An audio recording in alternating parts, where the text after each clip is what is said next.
So our first speaker, Mark Schuster. Mark is a long-time fire ecologist, and his work bridges research and practical fire management.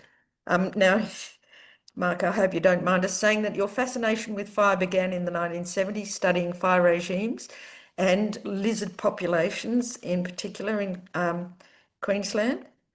That's right, Ian. A long time ago, 77.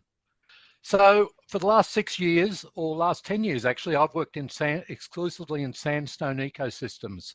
Firstly up on the Carnarvons, now down in Ku-ring-gai, which is in the leafy north shore of Sydney, extending north from the harbour right up to the Hawkesbury in that beautiful Hawkesbury sandstone country. Very beautiful vegetation. So I'm going to take you through some of the issues I have dealing with fire. So as you can see, I've worked a fair bit with fire and with landscape ecology, but I came to Ku-ring-gai 6 years ago basically as a bushman. That's what I told them. I'm a bushman who deals in landscape ecology and being a fire practitioner. That's, you can see the map come up. That's our bushfire prone land. We've only got a small LGA. It's about 95 square kilometres, but all that red in there is our bushfire prone land. So lots of it right up against houses. And I think that's why I came to Ku-ring-gai. The interface issue between houses and bushland, so important. Many species I felt familiar when I got down here. Things like woody pear, a lot of the Proteaceae species are found both in the Carnarvons and also in Ku-ring-gai in our bushland. So I felt very much at home when I did arrive.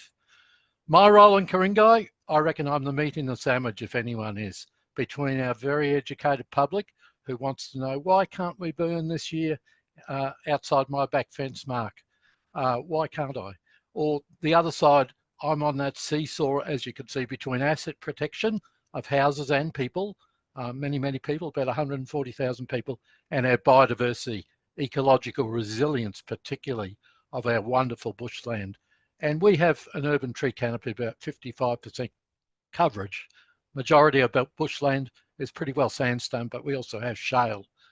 This geological map shows you it's a lot bigger than our area, but in the yellow there you can see the Hawkesbury sandstone, and also the blue is the Narrabeen group. They're Triassic, about 250 million years ago. So very old sandstones formed by marine deposition. So we do have shales as well. Tell you a bit about that. But also, to add to the mix, we've got many Indigenous cultural sites. As much of northern Sydney has, many are still there, tucked away. And they also need protection, not only for people, but from fire impacts. So that's a large part of my job as well. Now we've got some butte vegetation communities. Some are endangered ecological ecosystems like the blue gum high forest. It's found near St Ives on shale. Sydney turpentine ironbark forest also on shale, but I'm going to talk about sandstone and fire today. And Duffy's forest. I live at the St Ives showground. We've got lots of Duffy's forest, beautiful Proteaceae layer sitting there, and also my favourite, Sydney Sandstone Ridgetop Woodland. And as I say, they're Proteaceae-rich understory, and it's truly a refugium. I know Steve will talk about the old ecosystems which are climatically buffered on fertile soils. Well, this is also one of them on the east coast. He'll talk about Western Australia. And the Sydney Sandstone Gully forest, also very biodiverse, but found further down in the gullies, but also on sandstone. We have many beautiful floral and faunal elements. The Proteaceae, Banksias, G-bungs, Hakeas, Grevilleas, Isopogans, the list goes on. And these are ancient. I think Brian Lamont in Western Australia came up with, they've been evolving on our continent and previously in Gondwanaland for about 40 to 60 million years. They are truly deep time ecosystems. And part of our role with fire management in Ku-ring-gai is to keep those deep time things going for the future. So we have a requirement and also an obligation to maintain our best practice fire regimes to maintain these species assemblages. Also, look at the fauna there. We've got the red-crowned toadlet, we've got the amazing erigma or rock warbler, eastern pygmy possum, we've got southern brown bandicoots, we've got glossy black-cockatoos, we've got even peacock spiders. So we've got everything here. So we want to maintain it in these butte ecosystems. There's been much previous research on fire and sandstone communities, and you can see the list. Many notables there, Ross Bradstock, David Keith, Mark Tozer, just goes on and on. And the real key to it was to have an overall sort of 10 to 15 year interval between fires. And actually prior to any people coming to this area, whether Indigenous or white fellas, lightning strikes used to occur every 15 to 25 years on average to get this community fired up. We have very variable responses from our Banksia species, for instance. Some are good survivors with fire. They have those lignotubers, the old man Banksia, but we've also got things like the Banksia ericofolia, the heath Banksia. It's actually killed by fire, but it needs the seeds to come through. And it's the main food of our butte pygmy possums, eastern pygmy possums. So we've got to maintain that middle layer, that Banksia Proteaceae type layer for a lot of our local faunal species. So variable fire responses. Just to take you through quickly, that's our Sandstone Ridgetop Woodland. It's just been burnt. That's about a few days afterwards. Quite a lovely burn. Bouncing back 6 years after, very high biodiversity values, beautiful. No weeds here, so we're very lucky that way.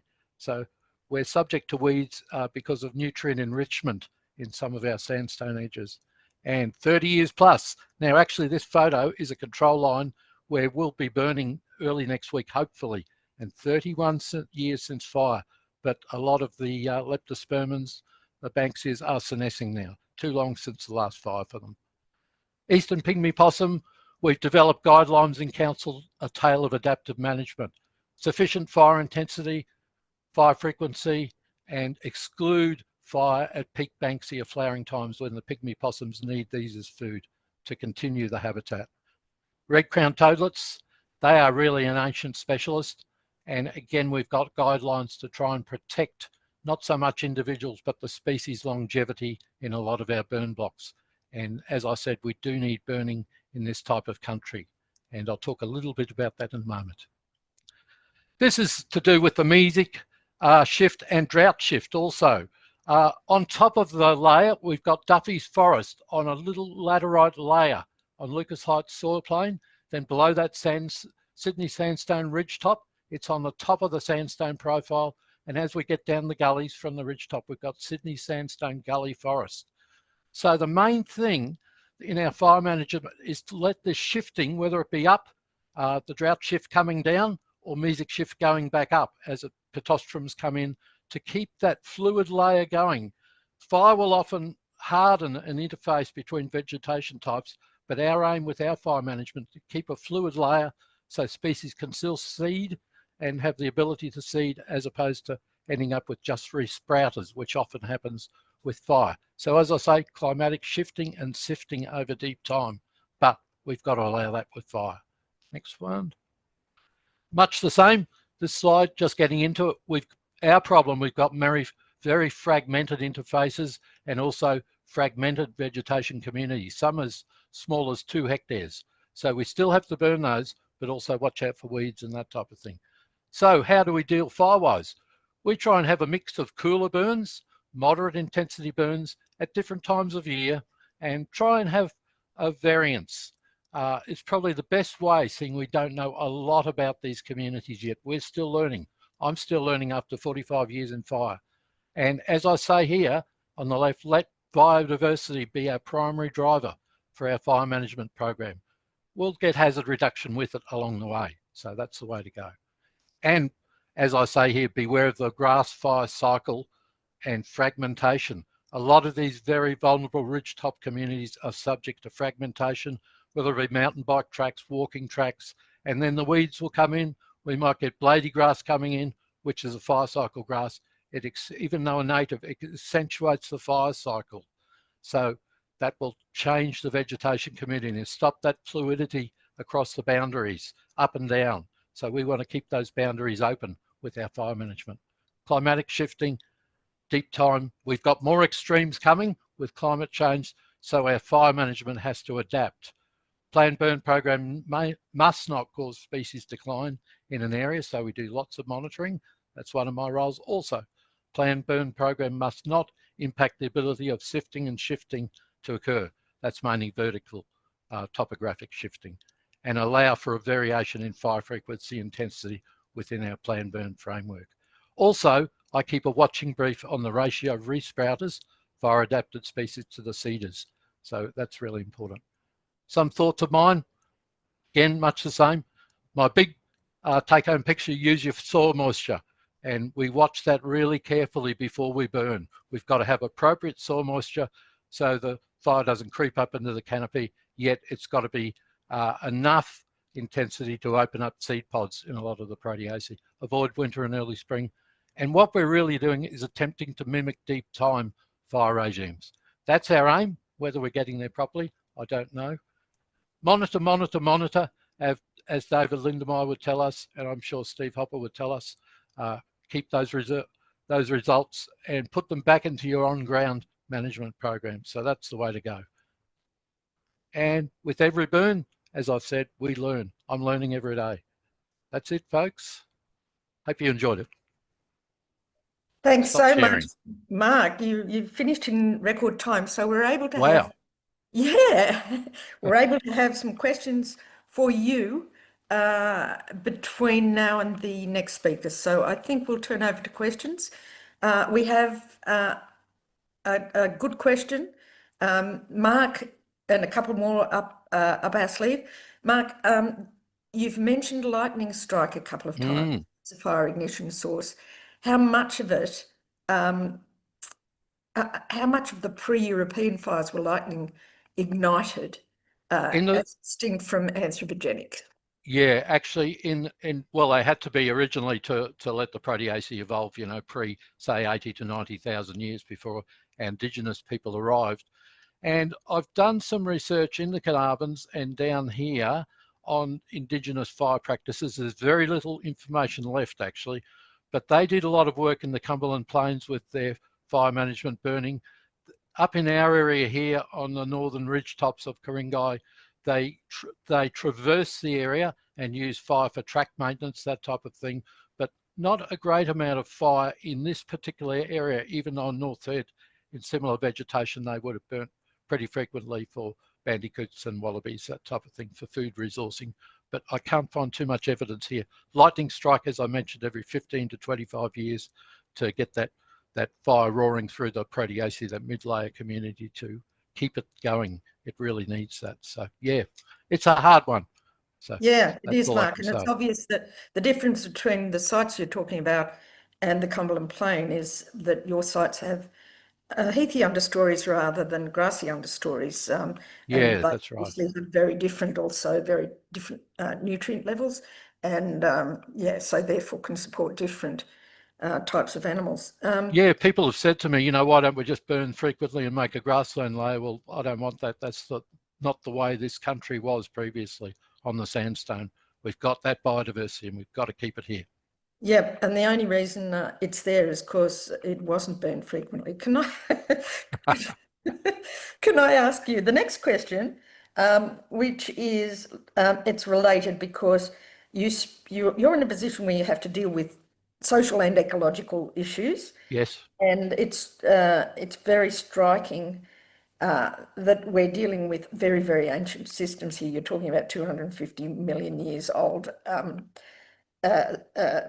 substrates, and then 40 to 60 million year old vegetation and so on. I'm wondering how much that affects you as a person in terms of your feelings, even spiritual feelings, if you like. Incredible, truly incredible. But to me, the sandstone is my Heimat. I'm German descent, so that's my feeling in my soul when I walk this country. It's beautiful for me. So I personally want to, do the very best for it, and I can truly feel the spirit of the land as I walk it. So I don't have a car in my role. I don't use a car, and I actually walk it. I walk 95 kilometres of our interface and most of our forest reserve. So I am like, a true, I don't know, earlier fire practitioner, I suppose. I want to know our country. I feel it and it goes into my head. I dream about it, as I think I said in my introduction. I truly do. But I don't want to wake up at 3 in the morning and write it down. I hope it stays till the morning. So, but it must make a difference in terms of the way you interact with the other human beings in the area when you have to talk about. Very much. I think they see my feelings coming through, so they know I'm very adamant about what I'm telling them, that I'm not just making it up, off the cuff. It's deep within me, and that does affect them. And actually, I love the PR side of my job. It's terrific. We have bush street meets where we get streets together to talk about fire, the ecological side as well as the asset protection side. It's just wonderful. And our council really is so supportive of that. We have our own burn team. We go out and work with RFS and Fire and Rescue. It's wonderful. That's really wonderful. Heartening. That's right. And yeah, if that's not an ancient process, what is? So we have another question. A couple of questions here. Getting fire into the very small remnants, you know, and would you like to just comment on that? Very, very difficult because, as I said, that fragmentation and weed issue, because we've got so many residents up against the small residential areas. So any nitrogen infiltration or any fragmentation, whether it be through walking tracks after a fire, mountain bike tracks, which we try and, people have places to go, but we don't want everywhere broken up. Further fragmentation, I see that as a really big issue that's happening. So yeah, it is difficult to put the appropriate scale or intensity of fire into small reserves, but we try our best based again on that soil moisture, as well as, you know, we're up against it with weather often, but we try our very best. And I guess it has to be combined with weed management, which is important. Very much. And we have a regen of, team, which will come before a fire and after a time. So we do have that luxury of the regen absolutely team. Fabulous. Another question, how does fire management also benefit getting rid of excess nutrients, if that is an issue? Is there any connection? There is. That's in the next year or two. That's something I really want to explore, because I'm really interested in the nutrient-rich interface, you know, at the back of the houses, if stormwater is not going well, or that type of thing. So yeah, we're having trouble in some areas with weed plumes, and once a weed plume really gets going, it's hard to put fire into it. We would need the regeneration team to manually have a go at that weed plume, maybe, and then we can burn it and try and get rid of it. So yeah, weed plumes along the interface are really big issues. Okay, and also the mesic species, whether native or non-native, so difficult to burn. How useful might that mesic shift be in aiding asset protection? Oh yeah, you could call them green fire breaks. As the mesic comes up the slope, so to speak, getting greener, and almost a pseudo rainforest structure. Some of our areas have actually turned into a pseudo rainforest, and we're getting coachwoods into some of those areas now, so becoming quite green. But as I tell everyone, you know, they can still burn in a canopy fire if a canopy fire or ember attack were to come through Ku-ring-gai, which it could very easily. You know, so that mesic shift can help people, but it's not, you know, always a safeguard for future. That's right. It could be deceptive, can't it? Because it's so additional many people biomass. would like the wildflowers and mid-stratum back in their areas. Many of the residents, from when they were young, they can remember what it was like. So they're not keen on the mesic shift. Yeah, exactly. And so you were talking about the fire intensity appropriate for those shrubs. Is it hard to accurately attain that fire intensity in the small fragmented reserves? Very hard. The bigger ones are easy. You can have refuges and that type of thing, formal refuges, you know, mosaic type burning. The smaller the area, the harder it gets for ecological purposes. You know, you could have a really cool burn. That's easy to achieve, but to have a moderate intensity to open up your Banksias and Hakeas, that type of thing, to open the pods, let them spring, you still need that, a bit of a moderate intensity. So can managing fuel in, for example, bringing in fire debris, or debris loading. Loading. Okay. Yeah. Does that help? It has been done, but I've seen some terrible consequences from it too. So I'm very wary of fuel loading. It's often, fire will travel where it wants to travel often, but the key to me is the soil moisture. Adequate, not too high, not too low. That soil moisture is the key to really good burning, ecological type burning.